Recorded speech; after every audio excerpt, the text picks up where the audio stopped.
ng fans sa naging karanasan ng singer na si Maki habang nagtatanghal sa isang fiesta sa Sarangani.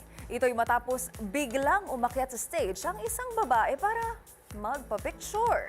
Kasunod naman yan, may paalala ang OPM artist sa mga tagahanga. Ang ito na eksena sa Showbiz Report na ito.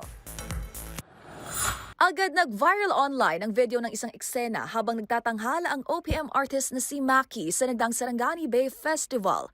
Dito kasi, isang babaeng fan ang biglang umakyat sa stage sa gitna ng dilaw performance ni Maki na makikitang napatakbo.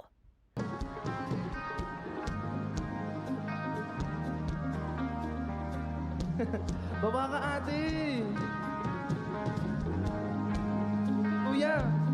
Hanggang sa pinagbigyan na lang din ng singer ang request nitong selfie at tumuloy sa pag-awit. Sige na nga. Baba ka na. Baba ka na. Di ka naman maluhin.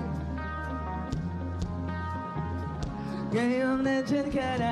Marami namang fans ang nabahala sa nangyari at nag-alala sa seguridad ni Maki.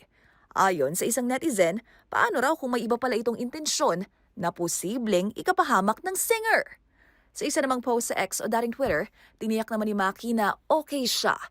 Pero paalala ng Dilaw hitmaker, as much as gusto niyang makamayan at mapagbigyan ng mga nagpapapicture ng mga taghanga, ay kailangan daw maunawaan ng mga itong there's a right time for that.